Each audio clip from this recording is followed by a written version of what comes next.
Proverbios 28:13 dice, el que encubre su pecado no prosperará, mas el que lo confiesa y se aparta alcanzará misericordia. El tema de nuestro video es el adulterio del apóstol Aarón Joaquín González. A mí qué me importa que Eusebio se haya metido con una chamaca. Personalmente no me importa, no lo conocí, no fue mi época, pero me importa la parte doctrinal. Te lo voy a explicar. Mira, cuando una persona comete un pecado, y todos estamos expuestos a cometerlo, el único vencedor que nunca cometió pecado fue Jesucristo. Cuando la persona comete ese pecado y no lo reconoce, no lo confiesa y no se aparta,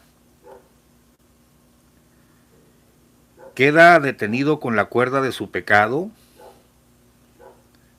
queda diciéndole al mundo, yo soy inmaculado, yo no he fallado, pero tarde o temprano se le va a descubrir su cochinada. Fíjate que el texto dice, el que encubre su pecado no prosperará. Y luego dice, mas el que lo confiesa y se aparta, son dos cosas.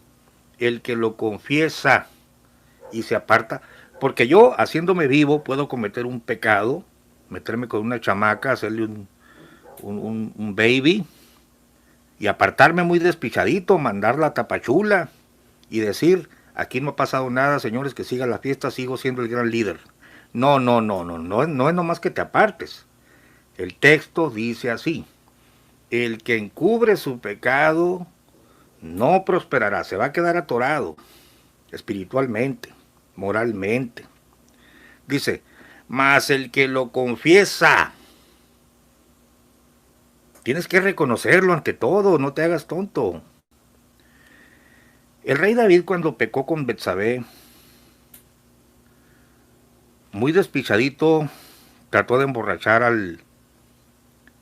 a Uría Eteo para endilgarle el chamaco, pero Uría Eteo, demostrando fidelidad a su rey, dijo, ¿cómo voy a irme yo a dormir a la cama calientita con mi esposa cuando mis soldados están allá a la intemperie? Era un hombre cabal y no tuvo relaciones sexuales, entonces no le salió bien el encubrimiento a David. Él estaba encubriendo su pecado. Cuando ve que no puede encubrirlo, entonces lo manda a matar y luego se hace tonto hasta que llega el profeta Natán y le expone la palabra de Dios de la ovejita, del hombre que le roba la ovejita a uno que tenía una y cuando él tenía muchas. Y cuando el rey David es redarguido dice, he pecado, tienes que reconocerlo, he pecado. Lee el Salmo 91, contra ti he pecado. Mira, hermano, la iglesia de la luz del mundo es un escondrijo de maldad, porque desde el principio encubrieron el adulterio de Aarón, las mañosadas de Samuel, y ahora las mañosadas de Nazón está saliendo a la luz, porque tarde o temprano, no os engañéis, Dios no puede ser burlado. Todo lo que el hombre sembrare, eso también segará. Proverbios 28:13 es necesario para la sanidad. Yo he visto muchos adulterios de pastores, de líderes, he visto cómo se encubre. Todos tenemos la tendencia a encubrir los pecados que hacemos y unos los confesamos, otros nos hacen que los confesemos, pero la verdad es que se debe confesar, no se debe de hacer tonto nada más. No, pues aquí no ha pasado nada. ¿Y qué es lo que pasa? He visto juntas en diferentes organizaciones religiosas donde un líder le llama la atención a otro, por ejemplo, por una malversación de fondos, pero luego el otro le contesta, ah, sí, tú también tienes cola que te pisen.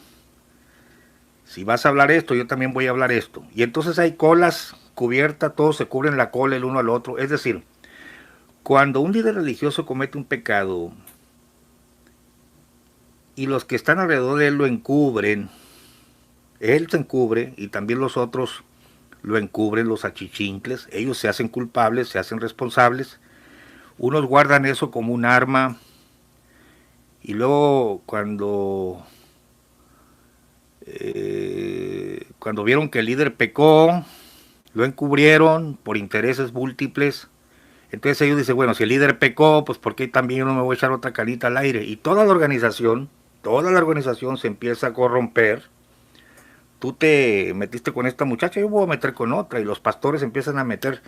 Ustedes, hermanos, y público en general, miren, los adulterios y las fornicaciones de los ministros en las diferentes organizaciones sí existen, pero yo nunca había oído tanto escondrijo, tanto basurero como en la luz del mundo, donde encargados, ¿y saben por qué? Porque han traspasado límites, porque los líderes, estos pseudoapóstoles autonombrados, se hicieron amos y señores de la congregación, reyes de la congregación, cuando esa parte solamente le pertenece a Jesucristo.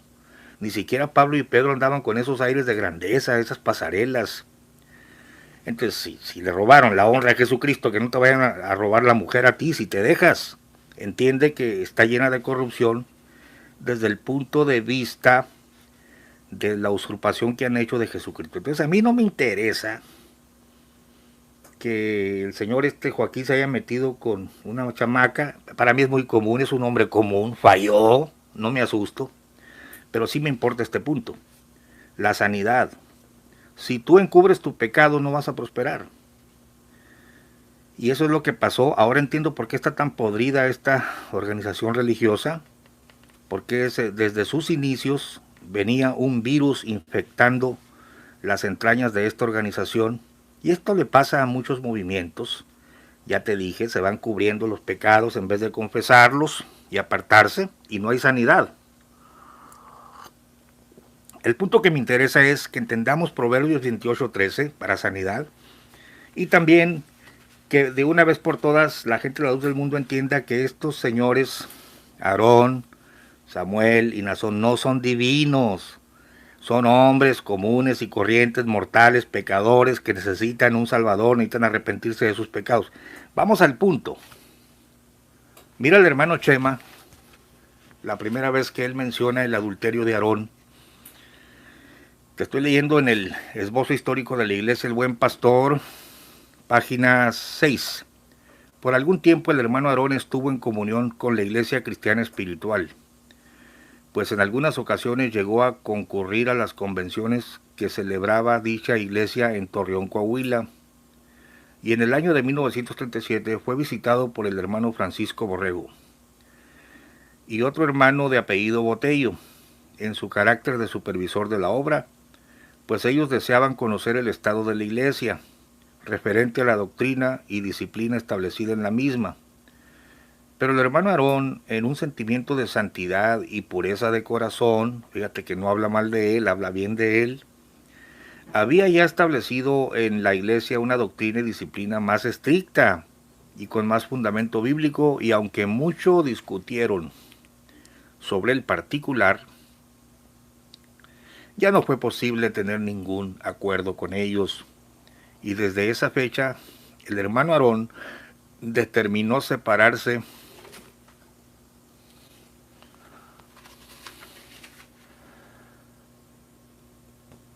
de la iglesia cristiana espiritual. Para el hermano Borrego, la doctrina y disciplina que el hermano Aarón había implantado en la iglesia era muy extremosa y sin verdadero fundamento bíblico, pero el hermano Aarón lo afirmaba con las escrituras. El nuevo nombre de la iglesia. El hermano Aarón, después de haberse quedado independiente de la iglesia cristiana espiritual, aquí hacemos la aclaración que no es de la iglesia evangélica cristiana espiritual, ese rubro lo acuñaron después ese grupo, sino era la iglesia sin la E, iglesia cristiana espiritual. Enseguida convocó a todos sus colaboradores para deliberar referente al nombre que se le diera a la iglesia en el futuro. Y después de presentar sus ponencias, llegaron al acuerdo que la iglesia llevara el mismo nombre que ostentaba antes de la separación, es decir, Iglesia Cristiana Espiritual, y que solo se le agregara un nuevo título para diferenciarla, la luz del mundo. Ve y listo a Don Temayor para que le dé para que se le suelte el estómago, ¿no? El suscrito fue un colaborador como obrero de Dios en la Iglesia La Luz del Mundo desde el año 1936. Y en el año 1938, en el mes de mayo, fui presentado por toda la iglesia en oración y ayuno, y con la imposición de manos del presbiterio se me entregó la facultad de ejercer el ministerio del pastorado y se me responsabilizó de la iglesia matriz de ese movimiento por el lapso de 3 años. Escucha esto. Y soy testigo que el hermano Aarón era un hombre de Dios. También David era un hombre de Dios, ¿no? Abnegado en su ministerio. Mucho enseñó con la palabra de Dios y su ejemplo. La belleza de la santidad, la humildad y la austeridad cristiana. Siendo un obrero de Dios que no tenía de qué avergonzarse. Y muchas congregaciones fueron organizadas por la instrumentalidad de él y sus coadjuntores en diferentes partes del país. Página 7, vamos a la 8. Mira, ahí está el hermano Aarón, la señorita con la que se metió y el hijo. Mira cómo se parecen. Esto está tremendo, ¿eh? Fíjate, página 8. Pero como dijera el profeta Jeremías en Lamentaciones 4:1 y verso 20, cómo se ha oscurecido el oro, cómo el buen oro se ha demudado, el resuello de nuestras narices, el ungido de Jehová, de quien habíamos dicho a su sombra tendremos vida entre las gentes, fue preso en sus hoyos. Hay que entender que se referían al rey, no se referían a un apóstol, pero bueno, esta gente tomaba textos que no correspondían al apostolado. Dice, pues el que fuera nuestro hermano Aarón, después de haber vivido una vida de santidad y en la austeridad cristiana, dejó todas esas virtudes e hizo un naufragio en la fe, experimentando una caída fatal de la gracia de nuestro Dios. Pues en una forma escandalosa, quebrantó el mandamiento divino de nuestro Dios, no adulterarás. Éxodo 20:14. Ese es uno. Luego dice, hizo renegar al pueblo de Dios de su primer bautismo, implantó en la iglesia la herejía del rebautismo, tomando de la Biblia algunos textos mal interpretándolos, y obligó a todos los componentes de la iglesia por 3 ocasiones a rebautizarse, con la amenaza de la excomunión al que desobedeciera su mandato. Sí, era autoritario el hombre, ¿no? Y ya habla de la enseñanza, todo lo que él, donde se desvió.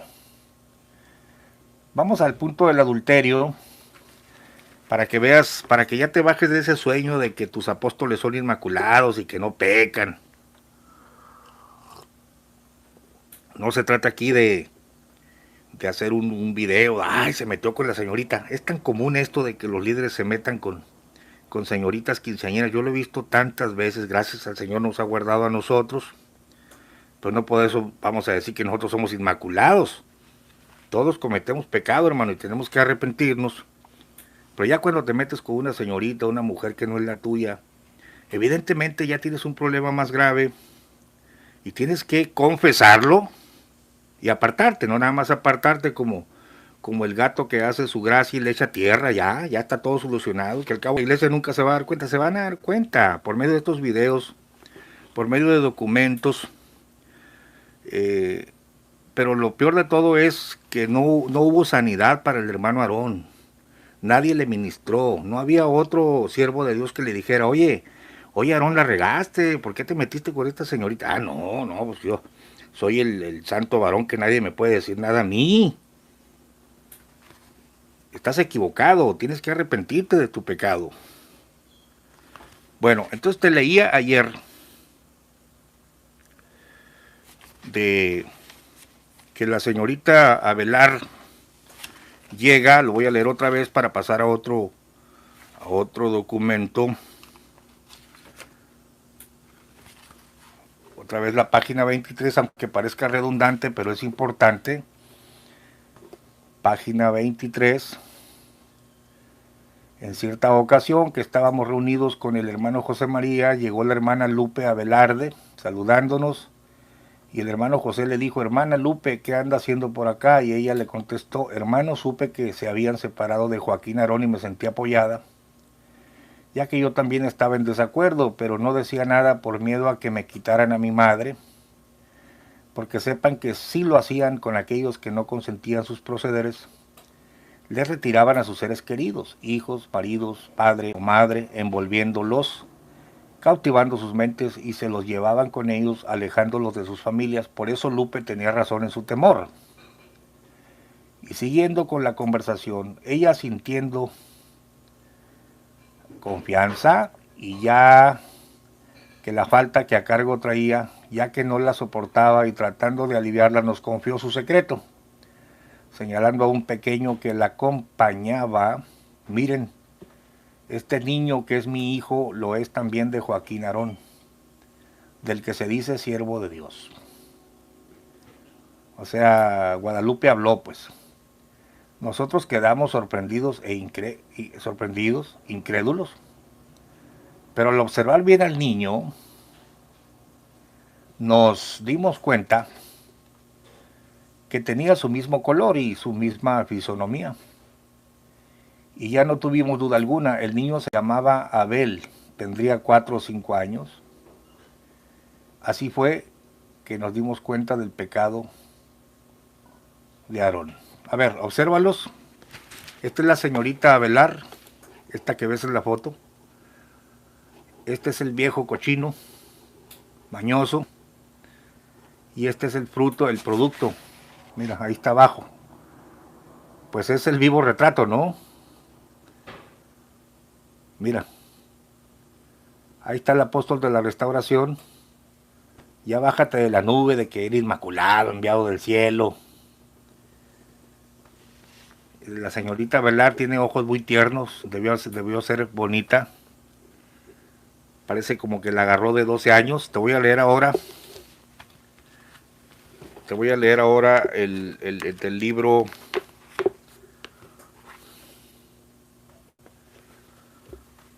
Sectas o Iglesias, Viejos o Nuevos Movimientos Religiosos,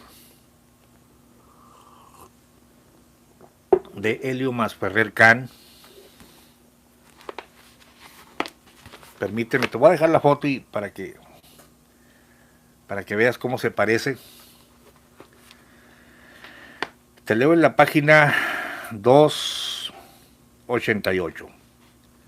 Está hablando de la historiadora de Guadalajara, René de la Torre. Dice, cuando René de la Torre describe cómo el fundador de la luz del mundo borra literalmente su pasado a partir de un autobautismo en 1943, no vincula esta versión purificatoria al discurso nacional expropiado, a la tradición liberal del Estado mexicano que defiende esta denominación, está hablando del PRI, ¿verdad?, en relación con la Iglesia Católica. Sin embargo, en mi opinión, dice Helio, la historia de los mensajes de Dios al fundador no debe resultar contradictoria con los 4 niveles discursivos arriba señalados. Antes bien, debe servir para reforzarlo, sobre todo el nacionalista. Bueno, ellos están analizando desde el punto de vista académico la situación de la Iglesia de la Luz del Mundo y cómo el PRI los apoyaba supuestamente contra la Iglesia Católica. Nos sigue diciendo Helio. Por otro lado, la autora alude a 3 cismas, o sea, 3 divisiones, en la citada comunidad religiosa, en la Luz del Mundo, pues. En 1931, en el que 20 creyentes la abandonaron. Esto también dice el documento Zuli, hermanos, ¿eh? En 1932, en el que 24 integrantes fundaron una nueva denominación, también lo dice el documento Zuli.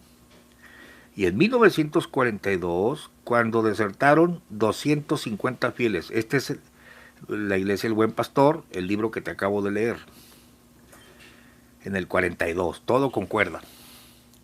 Desgraciadamente, no abunda en las razones que sus miembros tuvieron para hacerlo. Bueno, René de la Torre no abunda, pero el hermano Chema sí abunda, como te acabo yo de leer. Lo que hubiera dado luz a las tinieblas que cubren, como en esta iglesia se va configurando el liderazgo y carisma de Aarón. Después de la publicación del libro, de la Torre recuperó unos recortes de prensa que ahora